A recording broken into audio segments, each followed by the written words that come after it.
न लगे, लेकिन आपको आने वाले 6 साल बाद 10 साल बाद काम आएगी। क्यों? क्योंकि जब आप ग्रेजुएशन कर लोगे या पीजी कर लोगे तब आप भी कहीं ना कहीं कोई ना कोई कॉम्पिटिशन दोगे, आपको भी कहीं ना कहीं नौकरी की जरूरत पड़ेगी। तो जो चीजें आपको 15 साल बाद या 10 साल बाद पता चले, उससे बेहतर है वो हमें आज पता चल जाए। जितना जल्दी हमें मालूम पड़ जाएगा उतनी ही जल्दी हम उसकी तैयारी आराम कर देंगे। जो लोग जाना चाहते हैं वो चले जाओ, लेकिन जो सुनना चाहते हैं वो लोग आराम से बैठे। और कोई बच्चे हैं? अरे बच्चे अभी बैठे थोड़ी देर। जो बच्चे जाना चाहते हैं, जिनका जरूरी काम है, क्योंकि हो सकता है इनके जीवन में इससे महत्वपूर्ण काम हो, वो जा सकते हैं। आप लोग थोड़ा और आगे आ जाओ, आप लोग थोड़ा इधर आगे आ जाओ।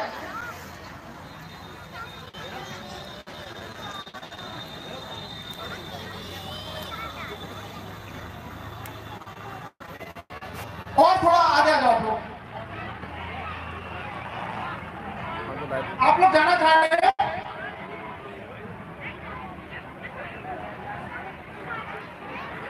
मेमोरी कितनी है आपके में? मेमोरी कितनी है? 32 GB है। बस चलिए, ये बच्चे इधर से सामने आ जाएं, कमिश्नर साहब के सामने आ जाएं। ऐसा मौका बहुत कम मिलता है सुनने के लिए, ऐसे महान लोगों के दर्शन बहुत कम होते हैं और सुनने के लिए बहुत कम समय मिलता है। ये बच्चे इधर से इधर आ जाइए और कपिल लोधी राजपूत इंटर कॉलेज के छात्र सर के सामने आए सुनने के लिए। सभी बच्चे सामने आए। चलिए। तो आमतौर पर जैसे ही आप 9th में आएंगे, 9वीं क्लास में जब आप आएंगे तो आपके सामने कॉम्पिटिशन्स शुरू हो जाएंगे। ज्यादातर प्रतियोगी परीक्षाएं जिनके माध्यम से आप अपना करियर बनाना चाहते हैं वो 9th, 10th, 11th, 12th में डिसाइड हो जाती हैं। क्योंकि दो तरह के आमतौर पर कॉम्पिटिटिव एग्जाम्स हैं जिसके जरिए हम लोग अपना करियर बना सकते हैं। एक वो एग्जाम है जो हम 12वीं क्लास के बाद देते हैं। जैसे अगर किसी को इंजीनियर बनना है या मान लीजिए किसी को डॉक्टर बनना है या कुछ ऐसे कोर्सेज, ऐसे डिप्लोमा जो 12वीं क्लास के बाद हैं, तो 12वीं के बाद से अगर हमें सीधे कोई कॉम्पिटिशन एग्जाम फाइट करना है, कोई एग्जाम निकालना है, तो उसकी तैयारी के लिए कितना समय चाहिए? तो वो तैयारी हमें कब से करनी होगी? 9वीं क्लास से। यानी 9वीं और 10वीं क्लास में अगर हमें ये बात पता चल जाए कि मुझे इस फील्ड में जाना है जो 12वीं के बाद खुलता है, तो हम अच्छे तरीके से उसकी तैयारी कर पाएंगे। अब मान लीजिए कोई बच्चा है बीएससी मैथमेटिक्स में कर रहा है, क्योंकि आईआईटी में जाने के लिए मिलते हैं, और अगर आपने बीएससी के 2 साल भी निकाल दिए तो आप जिंदगी में आईआईटी इंजीनियर नहीं बन सकते। लेकिन अगर यही बात किसी बच्चे को 9th क्लास में मालूम पड़ जाए या 10th क्लास में मालूम पड़ जाए तो उसके लिए संभावना है कि वो उसकी तैयारी शुरू कर दे और 11th, 12th में 2 साल तैयारी करे, तो हो सकता है कि उसके सामने कुछ संभावनाएं हैं कि वो आईआईटी का एग्जाम निकाल के आईआईटी में जाकर के इंजीनियर बन सकता है। उसी तरीके से बहुत सारे फील्ड्स हैं जिसकी सही समय पर हमें जानकारी, गाइडेंस होनी चाहिए। अब मान लीजिए आपको टीचिंग के जॉब में जाना है या प्रशासन में अधिकारी बनना है, वहां जाने के लिए योग्यता है ग्रेजुएशन प्लस टीचिंग के लिए बीएड या नेट, जेआरएफ, जो कुछ भी हम आपके लिए योग्यता है वो चाहिए। अब हमने एमए कर लिया, एमए करने के बाद 4-5 साल निकाल दिए, हमने बीएड नहीं किया और हम चाहे टीचर बन जाए, जहां बीएड की जरूरत है तो वहां पर हमारा टीचर बनना भी संभव नहीं है। इसलिए जिस फील्ड में हमें जाना हो उस फील्ड की प्रॉपर गाइडेंस समय से पहले अगर हमें मिलती है तभी हम उसके जो कॉम्पिटिशन एग्जाम है वो फाइट कर सकते हैं।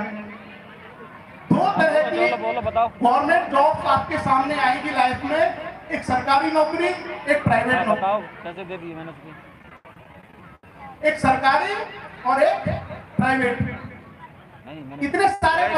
बैठे हुए हैं, आप लोग सुबह पेमेंट कौन कौन लोग जो चाहते हो हमें नौकरी मिले?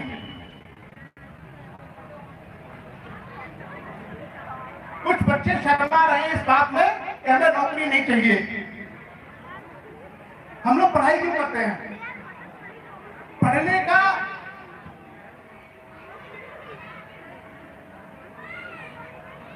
एक तो उद्देश्य होता है सही और गलत क्या है इस दुनिया में उसको जानना। शिक्षा ग्रहण करने का एक तो अर्थ है कि सही और गलत के बीच में क्या फर्क है इसको समझना, लेकिन इसके अलावा शिक्षा का एक दूसरा अर्थ भी है। दूसरा अर्थ यह है कि जो मुश्किल की जिंदगी हमारे माँ बाप जी रहे हैं, जो मेहनत मजदूरी किसानी का काम खेती का काम हमारे माँ बाप कर रहे हैं, वो काम हमें न करना पड़े। और उस काम को अगर हमें नहीं करना है तो हमें क्या करना होगा? कोई दूसरा काम। और दूसरा काम आपके सामने क्या हो सकता है? आप बिजनेसमैन बन सकते हो, आप पॉलिटिशियन बन सकते हो, या आप किसी नौकरी में जा सकते हो। यही 3 रास्ते हैं। यानी आप बिजनेस में जा सकते हो, आप पॉलिटिशियन बन सकते हो और आप किसी नौकरी में जा सकते हो। कौन सा काम आसान है? नौकरी वाला। क्यों? क्योंकि अगर हमें बिजनेस में जाना है तो बिजनेस में जाने के लिए हमें पैसा चाहिए पहले। अगर हमारे पास पैसा होगा, पूंजी होगी, तभी हम कोई दुकान खोल सकते हैं, तभी बिजनेस लगाएंगे। जब हमारे पास पैसा ही नहीं है तो बिजनेस में जाना क्या है हमारे लिए? आसान नहीं है। उसी तरीके से क्या पॉलिटिक्स में जाना, नेता बनना हर किसी के लिए संभव है? नहीं है। तब आपके सामने क्या रास्ता है? तब आपके सामने सबसे आसान रास्ता होता है अपने जीवन को बेहतर करने के लिए किसी न किसी प्रकार की नौकरी में जाया जाए। और कोई अगर आपको ये सिखाता है, ये समझाता है कि शिक्षा का उद्देश्य नौकरी प्राप्त करना नहीं है, बिल्कुल गलत। शिक्षा का उद्देश्य नौकरी प्राप्त करना या अपने जीवन में बेहतर आजीविका कमाना भी होना चाहिए। क्यों? क्योंकि उससे ही हमारा जीवन बेहतर होगा। मान लीजिए अगर हमें पढ़ लिख करके नौकरी नहीं मिलेगी और हमारे पिताजी हाई स्कूल से वो भी हल चलाते हैं और हमने एमएससी बीएड करके भी हल चला रहे हैं, पिताजी के पास 10 बीघा जमीन थी, हमारे पास 5 बीघा जमीन है, तो हमारे पढ़ने लिखने का क्या अर्थ रह गया? तो हमें क्या करना होगा? हमें संभावनाएं तलाशनी होगी अलग अलग क्षेत्रों में। जैसे टीचिंग के क्षेत्र में आसान है तो हम टीचर के लिए ट्राई करें। अगर हमें लगता है कि रेलवे में जा सकते हैं, बैंक में जा सकते हैं, एसएससी के थ्रू जा सकते हैं, तो हम उस क्षेत्र के लिए तैयारी करें। अगर हमें लगता है कि हम पीसीएस आईएएस बन सकते हैं या इंजीनियर डॉक्टर बन सकते हैं, तो हमें उस फील्ड के अनुसार अपनी तैयारी करनी होगी। और देखो यही एक रास्ता है आपके पास। कई सारे जो बच्चे यहाँ से चले गए उठ करके, उनके जेहन में ये बात नहीं है कि हमको अपना जीवन बेहतर करना है। उनको जाकर के ये चिंता होगी कि मेरी मम्मी वहां पे कंडे पाथरी होगी, गोबर पड़ा होगा और वो काम मुझे जाके करना है। तो उन्होंने अपने भविष्य का निर्धारण कर लिया है कि उन्हें वही काम करना है। लेकिन आप सोचो उस काम को आप कब तक करोगे? अगर हमें वही काम करना है तो पढ़ने लिखने की क्या जरूरत है? पढ़ने लिखने की क्या आवश्यकता है? तो जब हमें अपना जीवन बेहतर करना है तो उस बेहतर जीवन के लिए हमें दूसरे रास्तों पर चलना पड़ेगा, उसके लिए हमें संघर्ष करना पड़ेगा, उसके लिए हमें मेहनत करनी पड़ेगी। जो मोटी मोटी 2 चीजें मैं आपको बता रहा था, ये चीज आप लोग गांठ बांध लीजिए। आपके जीवन का मकसद नौकरी प्राप्त करना होना चाहिए। क्यों? क्योंकि जो बड़े बच्चे हैं वो समझ जाएंगे, जो छोटे बच्चे हैं उनको भी समझ में नहीं आएगा। हमारे देश को मान लीजिएगा 100 रुपए की आमदनी होती है। अगर हम कहते हैं कि हमारे देश की कुल आमदनी 100 रुपए है, तो उस 100 रुपए में से 70 रुपए की आमदनी सिर्फ नौकरियों से होती है। किससे होती है? नौकरियों से। अगर हम नौकरियों के क्षेत्र में नहीं जाएंगे तो 70 रुपए से अपने आप को वंचित कर लेंगे। तब हमारी हिस्सेदारी कितनी होगी? 30 रुपए में। उस 30 रुपए में भी 30 रुपया बिजनेस से आता है और केवल 10 रुपया, 10 से या 11% है जो खेती से आता है। तो 100 रुपए है, 100 रुपए में से हमको अपना हिस्सा लेना है। खेती का हिस्सा है 10 रुपए। अगर हम 10 रुपए में हिस्सेदारी करेंगे तो हमको कितना मिलेगा? 54, 58, 1 रुपया। अगर हम नौकरी में जाएंगे तो हमारी संभावना क्या होगी कि वो हम 70 रुपए में भी फिक्स सहभागिता प्राप्त कर सकते हैं। तो इसको हम लोग इकोनॉमी में जीडीपी बोलते हैं। अभी क्योंकि आप लोग ग्रामीण क्षेत्रों में हो और आपने शायद ये पढ़ा नहीं होगा, लेकिन देश की कुल आमदनी का 70% नौकरियों से आता है, जिसको हम लोग सेवा क्षेत्र बोलते हैं। इसलिए अगर आपको अपना जीवन बेहतर करना है तो आपको नौकरी और सर्विस सेक्टर की तरफ मूव करना होगा, आपको उस क्षेत्र में ही आना होगा। छोटा सा एग्जाम्पल मैं आपको देता हूं। आपके गांव में कोई एक व्यक्ति प्राइमरी का टीचर है और आपके गांव में एक व्यक्ति के पास 50 बीघा जमीन है। आप तुलना करके देखना, जो प्राइमरी का टीचर होगा उसे 40 से 45 हजार रुपए महीने की तनख्वाह आती होगी, उसके बच्चे बढ़िया कपड़े पहनते होंगे, अच्छे स्कूल में पढ़ने जाते होंगे, बढ़िया उनका घर होगा।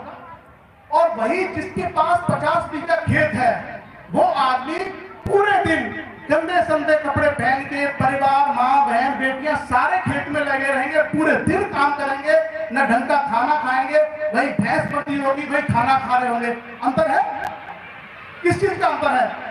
एक व्यक्ति जिसके पास 50 बीघा खेत है और एक व्यक्ति जिसके पास नौकरी है, यानी एक व्यक्ति टीचर की नौकरी करते हुए उससे बेहतर जीवन जी रहा है। इसका क्या मतलब है?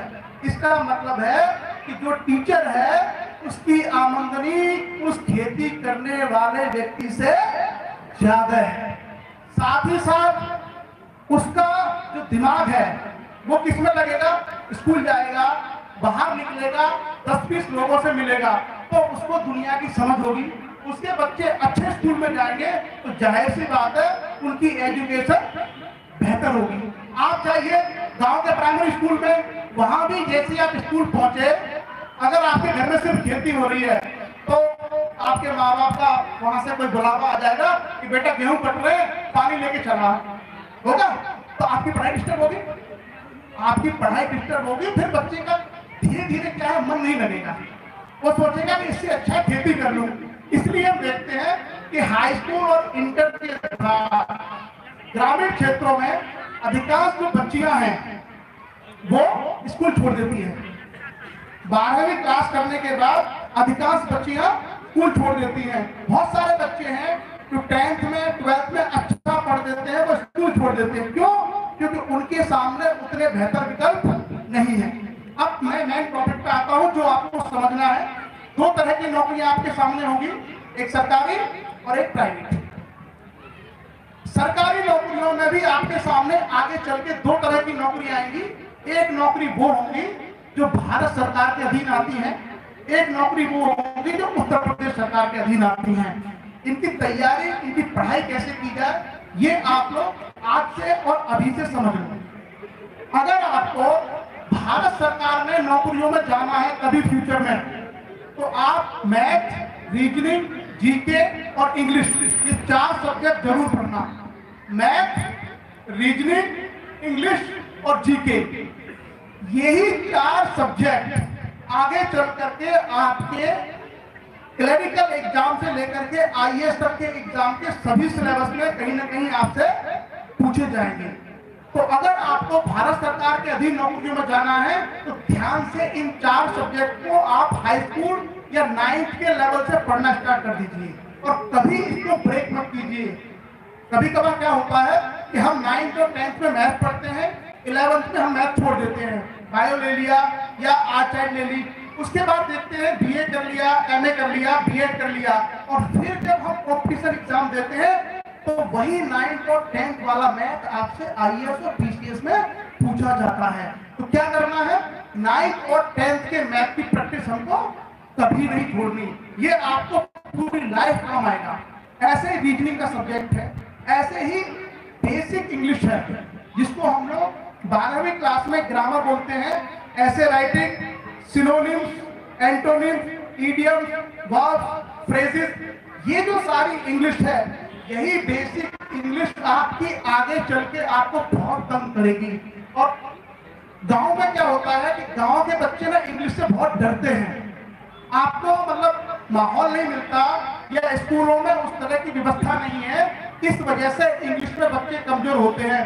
लेकिन आपके सामने कोई ऑप्शन नहीं होगा, आपके सामने कभी कोई ऑप्शन नहीं होगा कि आप इंग्लिश को अवॉइड कर दो, ये इम्पॉसिबल है। अगर आपको भारत सरकार के अधीन नौकरियां चाहिए तो आपको इंग्लिश पढ़नी ही होगी। मैं आपको अभी से बता दे रहा हूं कि 9th और 10th में जो आपकी ग्रामर की बुक है, और ज्यादा से ज्यादा अगर आप करिए तो 11th और 12th की इंग्लिश ग्रामर, इनको आप पढ़िए। 15 से 20 इंग्लिश के नए वर्ड्स, उनके वर्ड्स मीनिंग को आप डेली याद कीजिए। अगर इतना आप करते रहेंगे तो ऑलमोस्ट गवर्नमेंट ऑफ इंडिया में 80% से ज्यादा जॉब्स के लिए आप अपने आप को योग्य बना लेंगे। तभी आप लोग जब थोड़े बड़े हो जाएंगे तो आप देखना इंटरनेट पे SSC, bank, railway, PCS, IAS सबके एग्जाम में वही बेसिक ग्रामर आती है, लेकिन आती जरूर है। उसके बाद अगर आपको मान लीजिए उत्तर प्रदेश सरकार में नौकरी में जाना है, जैसे टीचर बनना है, लेखपाल बनना है, सिपाही बनना है, अगर आपको इस तरह की नौकरी जो उत्तर प्रदेश सरकार के अधीन निकलती है तो उसमें आपको ये तो पढ़ना ही है, मैथ, रीजनिंग, इंग्लिश। उसके अलावा आप हिंदी और पढ़िए, जो बेसिक हिंदी है जिसको हम लोग हिंदी व्याकरण बोलते हैं। ये हिंदी व्याकरण आपके अधिकांश उत्तर प्रदेश सरकार की नौकरियों में आएगा। क्या पूछते हैं?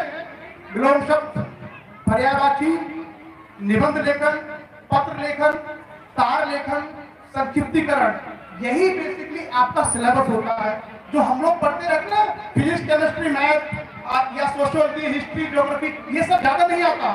ये जो बेसिक चीजें हैं ये उसके अनिवार्य हिस्से हैं उस एग्जाम्स की।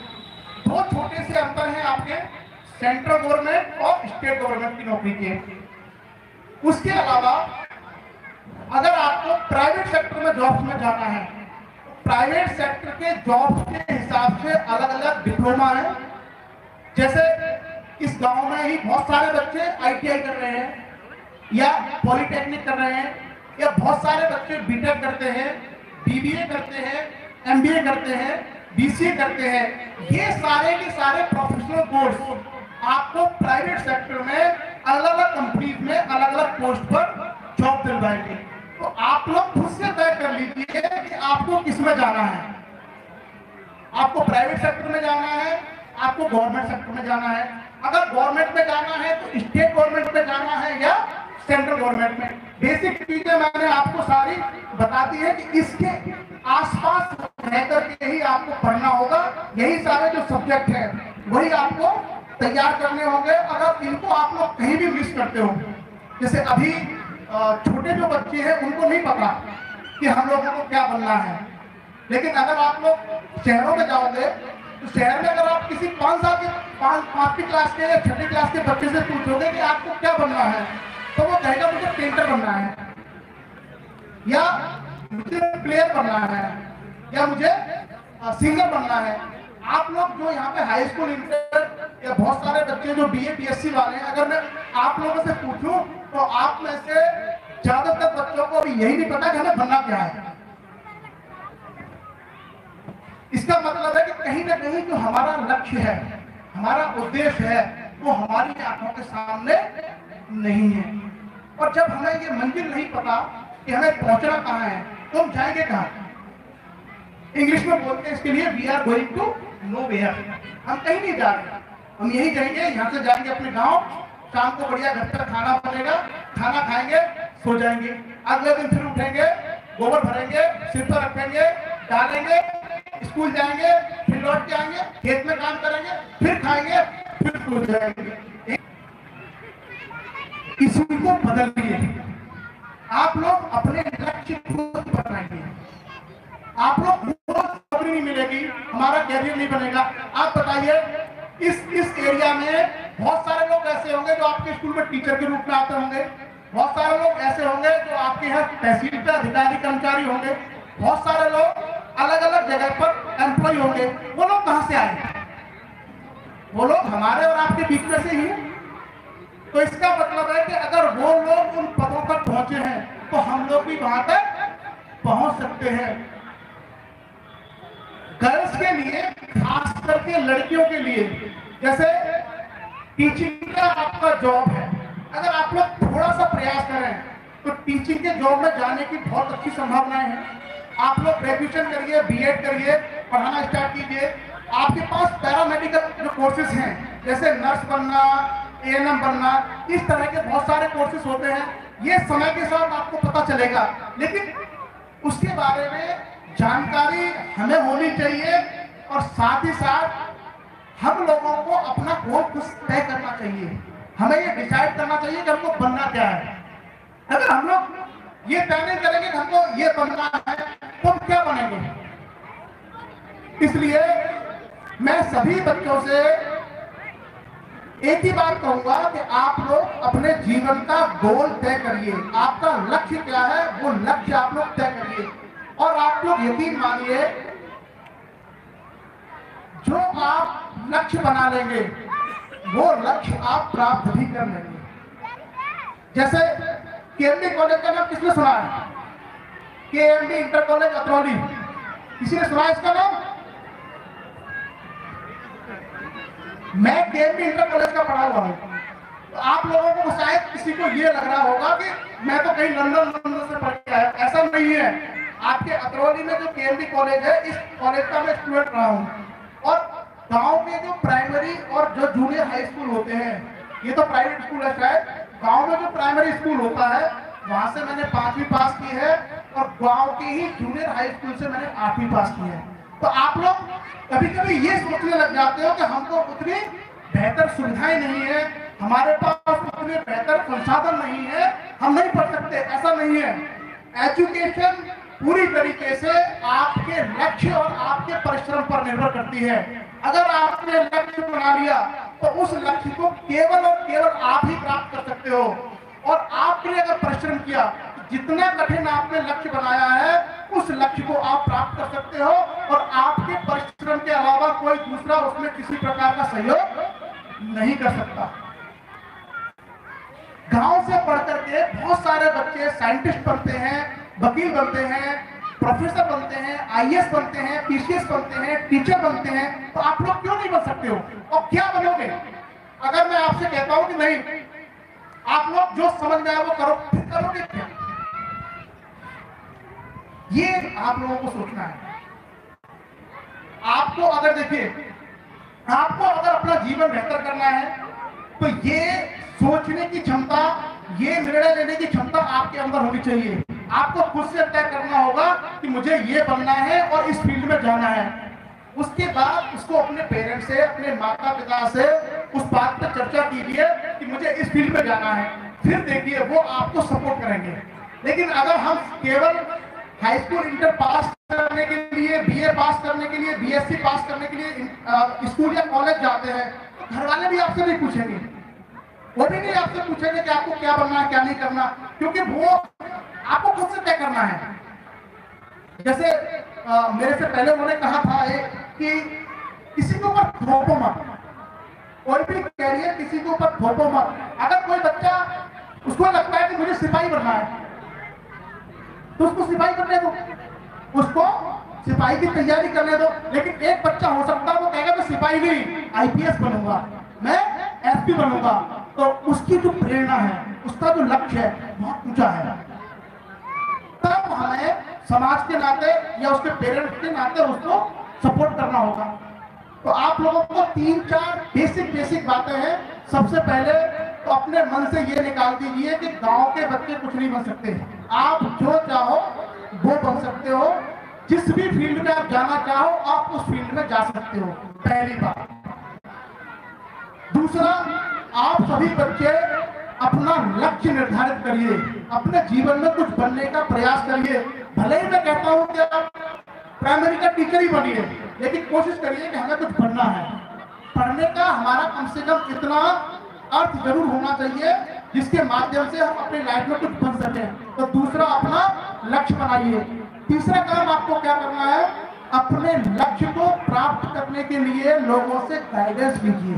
जैसे हम लोग आए ना, हम लोग आपको कथा सुनाने नहीं आए, हम लोग आपको गाइड करने आए हैं कि आपको क्या पढ़ना है, आपको कहां से पढ़ना है, कौन सी बुक्स पढ़नी है।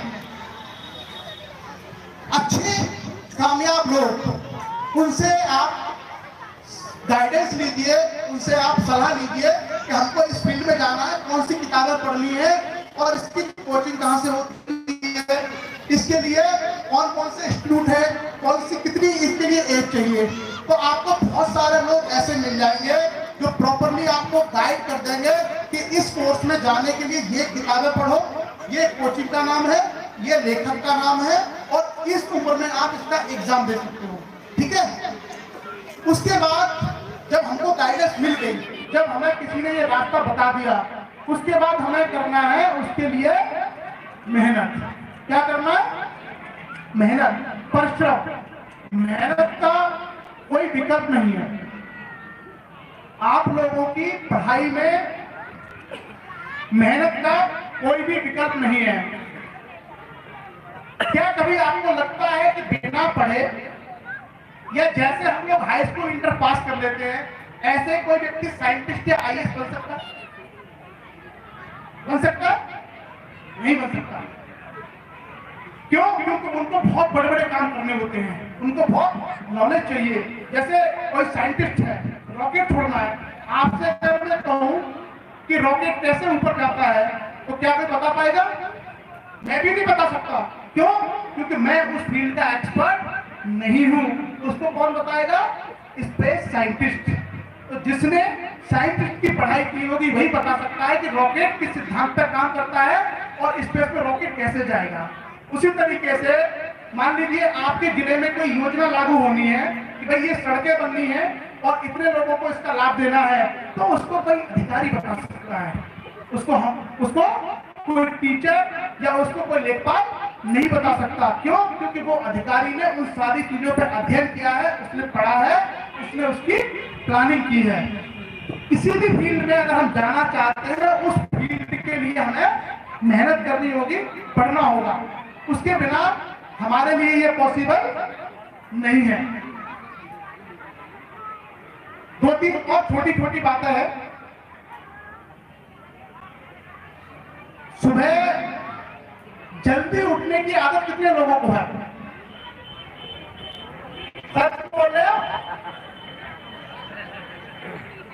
स्टूडेंट्स, विद्यार्थियों को सुबह जितना जल्दी हो सके उतना जल्दी जगना चाहिए। उसका बड़ा फायदा क्या होगा?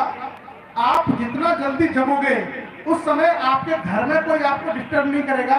आप जल्दी जगिए, अपनी किताब उठाइए, क्योंकि लाइट हर गांव में है आजकल। बस बल्ब चलाइए और 2 घंटे 1.5 घंटे पढ़ लीजिए। अगर आप सुबह जल्दी उठ करके 1 से 1.5 घंटे या 2 घंटे पढ़ लेते हैं, तो वो दिन में पढ़े गए 3 या 4 घंटे के बराबर इफेक्टिव होता है। क्यों? क्योंकि सुबह के समय हमारा माइंड शांत होता है और शांत माइंड होता है, उसमें जो हम पढ़ते हैं वो हमको बहुत लंबे समय तक याद रहता है। आपके घर में हो सकता है आपकी मम्मी जग करके खेत पर चली गई या भैंस का काम कर रही है और आप जग करके रजाई में बैठ के पढ़ रहे हो, तो जो आपने 1.5 घंटे या 2 घंटे पढ़ लिया वो आपको पूरे दिन की भरपाई कर देगा। अगर किसी वजह से आप नहीं पढ़ पा रहे हो तो वो आपको काम आएगा आपके एग्जाम्स में और हमेशा के लिए। तो कोशिश करिए आप लोग सुबह जल्दी जगने की। सुबह जितना जल्दी आप जगोगे उतना ही दिन आपका होगा। जो यहाँ खास करके लड़के हैं हाई स्कूल के 11th-12th के, एक जो समस्या मैंने ग्रामीण क्षेत्रों में देखी है वो ये है कि हम लोग मोबाइल चलाते हैं पड़े पड़े बिस्तर पे। सब लोग चलाते हैं ना, जिनके पास है वो तो चलाते हैं, जिनके पास नहीं है वो नहीं चलाते। सुबह जितना जल्दी उठ करके अगर आप वॉक करते हो या रनिंग करते हो, ये आपको आपकी लाइफ में बहुत काम आएगा। हमारे समाज में कई सारे गांव में मैंने देखा है कि सुबह 7:30-8 बजे तक, अगर किसी का 9 बजे का स्कूल है तो बच्चे 8 बजे तक रजाई में पड़े हैं, बिस्तर में पड़े हैं। जबकि जो लोग हेल्थी हैं, कुछ ऐसे समाज में जिनके बच्चे स्वस्थ हैं, उनके यहाँ परंपरा है, उनके यहाँ परिपाटी है कि सुबह 4, 4:30-5 बजे बच्चे उठते हैं। कौन से बच्चे? जो 9th में है, 10th में है, 11th में है, 12th में है। और वो बच्चे 5 बजे उठ करके 2 किलोमीटर 3 किलोमीटर दौड़ लगा के आते हैं और फिर घर पे आके दूध पीते हैं। इससे क्या होता है? उनकी हेल्थ अच्छी होती है और जिसकी हेल्थ अच्छी होगी उसका माइंड भी अच्छा होगा। तो हम लोग थोड़ा सा इस बात का भी ध्यान रखें। हम लोग हेल्थ के प्रति, अपने स्वास्थ्य के प्रति लापरवाह हैं। हम लोग सुबह जल्दी जगने का, एक्सरसाइज करने का या दूध पीने का परंपरा भूल चुके हैं। ये यहाँ जो पेरेंट्स बैठे हुए हैं, जो गार्जियंस बैठे हुए हैं, उन लोगों से भी मैं कहूंगा कि आप लोग इन वैल्यूज को, इन मूल्यों को दोबारा समाज में स्थापित करिए। हमारे यहाँ बहुत बुरी और गलत परंपराएं क्या है कि सुबह 7 साढ़े 7 बजे बच्चे उठते हैं, मुंह धोते हैं और चाय पीते हैं। किसके साथ में? बिस्किट के साथ में, ब्रेड के साथ में। जबकि आपको कुछ नहीं है तो आधा गिलास बच्चे को दूध दे देना चाहिए। वो एनर्जी उसके लिए काम आएगी, उसकी हेल्थ अच्छी होगी। तो जहां हम लोग अपना स्वास्थ्य खराब करेंगे, निश्चित रूप से हमारा माइंड भी कमजोर होगा। और जैसे जैसे हमारा स्वास्थ्य कमजोर होगा, वैसे वैसे माइंड कमजोर होगा। और जितना हमारा माइंड कमजोर होता चला जाएगा, उतना ही हमारी पढ़ने की जो प्रवृत्ति है, मेहनत करने की जो हमारी टेंडेंसी है, वो कमजोर पड़ जाएगी। तो आप लोग थोड़ा सा इन आदतों में बदलाव लाइए। बच्चे आज पता नहीं किस स्कूल से आए हैं, मैं तो पहली बार ऐसा देख रहा हूँ कि नॉट वेरी डिसिप्लिन, मतलब बहुत ज्यादा अनुशासन आपके अंदर नहीं है। आप लोग इधर से उधर आ रहे हो, जा रहे हो। कई बार छोटे बच्चे अगर जाते हैं तो समझ में आता है। तो it is a very important lesson to all of you. आप सभी लोगों के लिए बहुत बड़ा एक लेसन है कि यू मस्ट बी डिसिप्लिन। आप लोगों ने आर्मी के बारे में सुना? आर्मी में जब तक उनका सीनियर ऑफिसर आदेश नहीं देता है, जिस स्थिति में रहने के लिए कहा जाता है, उसी स्थिति में वो लोग रहते हैं। इसलिए सेनाएं लड़ाई जीतती है, तभी वो बड़े बड़े काम कर पाते हैं। विद्यार्थी के जीवन में अनुशासन उसका अनिवार्य अंग होना चाहिए। आप लोग चाहे किस स्कूल में पढ़ते हैं, इस बात को आप लोग सीखिए। आप लोगों के अंदर डिसिप्लिन होना चाहिए। अगर हमारे बीच में कुछ बड़े लोग आए हुए हैं, कुछ विद्वान लोग आए हुए हैं, तो प्रॉपरली डिसिप्लिन होकर के, अनुशासन में रह करके हमें उनकी बात को सुनना चाहिए। क्यों? क्योंकि ऐसे मौके आपको बार बार नहीं मिलते। सीखने के लिए हमें चीजें बार बार नहीं मिलती, क्योंकि आप लोग गांव में रहते हो। आप लोग कोई दिल्ली, मुंबई, आगरा जैसे बड़े शहर में नहीं हो कि आपको चीजें रोजाना मिल जाएगी। आप लोगों को संभवतः कभी कभी, आप लोगों ने कलेक्टर, डीएम रैंक के अधिकारी को कितनी बार देखा है? कभी देखा? अब हम आपके सामने खड़े हैं, आपसे बात कर रहे हैं, उनमें से बहुत सारे बच्चे चले जा रहे हैं। आप सोचो, इस तरह की चीजें आप लोगों को जीवन में कभी कभी आपको मिलेंगी, तो इनका आप लोग लाभ उठाइए। हमेशा दूसरों से सीखने का, जो हमसे बड़े हैं, जिन्होंने हमसे ज्यादा नॉलेज है, जिनके पास सबसे ज्यादा एक्सपीरियंस है, उनसे हमें सीखना चाहिए। और जब तक आप सीखेंगे नहीं, तब तक आप आगे नहीं बढ़ेंगे। एक और छोटी सी बात है, बस मैं खत्म करता हूं। आप लोग लिखने की प्रैक्टिस हमेशा करते रहिए। आप चाहे किसी भी क्लास में पढ़ते हैं, आप कलम पेन हाथ में रखिए, 1 पेज, 2 पेज, 3 पेज हमेशा लिखिए। चाहे कोई ऐसे लिखिए, कोई स्टोरी लिखिए, कोई सेंटेंस लिखिए, कोई किसी प्रश्न का आप उत्तर लिखिए। ये आपके लिए इसलिए जरूरी है कि आगे चल करके आप लोग बड़े बड़े कंपटीशन एग्जाम फेस करोगे। और मैक्सिमम कंपटीशन एग्जाम में रिटन एग्जाम भी होता है, यानी हमें वहां पर लिख करके बताना होता है। अगर हमारा राइटिंग स्किल अच्छा होगा, अगर हमारे लिखने की चीजें अच्छी होंगी, हम बेहतर लिख सकते हैं, तो ऐसी बात है हमको दूसरों से मिल सकते हैं। और जिसको दूसरों से ज्यादा मार्क्स मिलेंगे, उसी का सिलेक्शन होगा।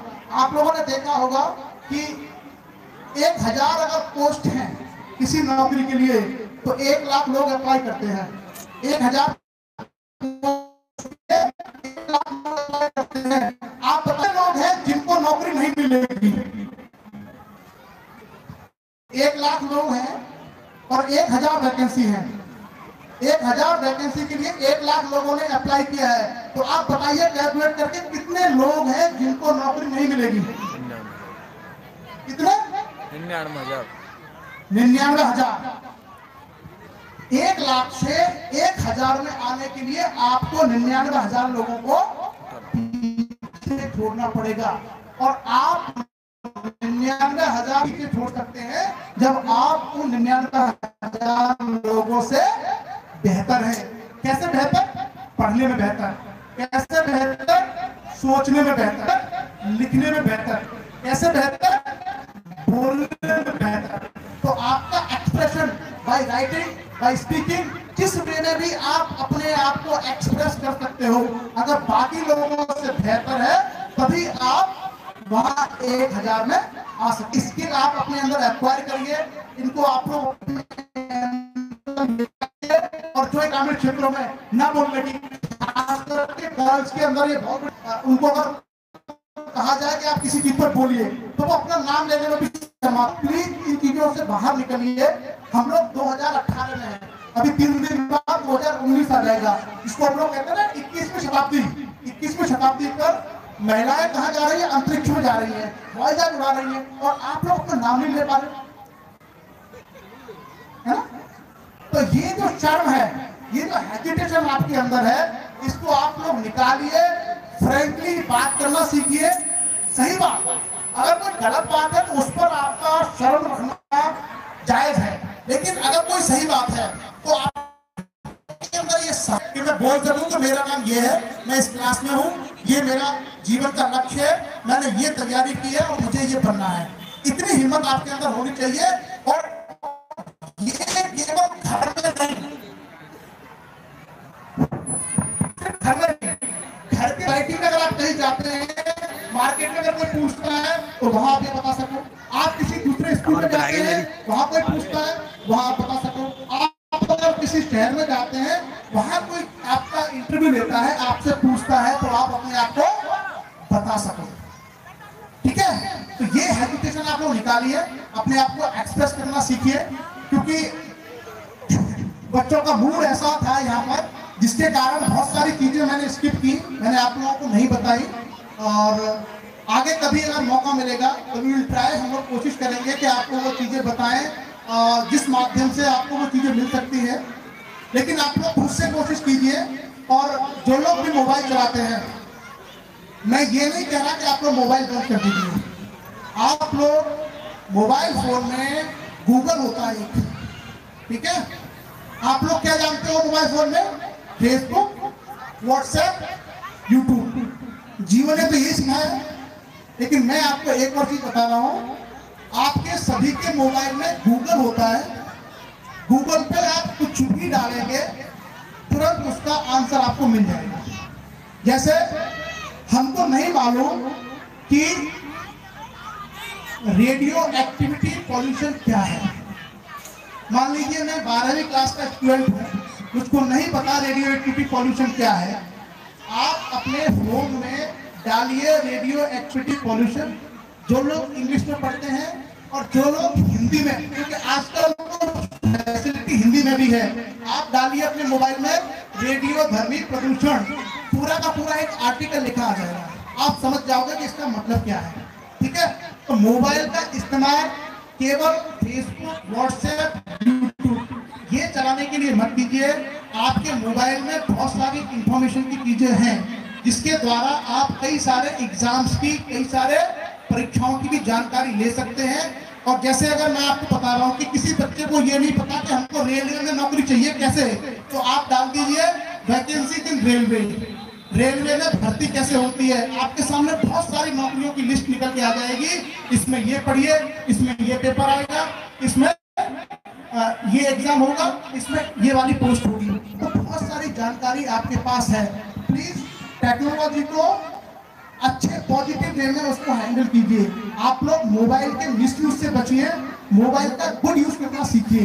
और आपके मोबाइल में बहुत सारी इंफॉर्मेशन है। अगर किसी को इंग्लिश का वर्ड नहीं आता है तो आप टाइप कर दीजिए कि उस वर्ड का मीनिंग हिंदी, 1 सेकंड में आपको उसका आंसर मिल जाएगा। तो बहुत कुछ आप वहां से सीख सकते हैं। ठीक है? बस मेहनत कीजिए। और अब जाने की इच्छा हो रही है? अच्छा, अब नहीं हो रही है। 5 मिनट और यहाँ पर अब जो समाज के लोग बैठे हुए हैं, उन लोगों से मैं कहना चाहूंगा इन बच्चों के बिहाफ पर आप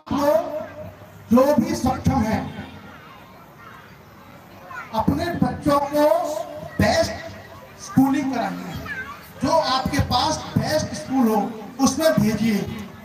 आप उस जमाने में मत रहिए कि साहब हम भी तो प्राइमरी पढ़े थे, हम भी तो प्राइमरी, आपके जमाने में प्राइमरी में दलिया और दूध नहीं मिलता था।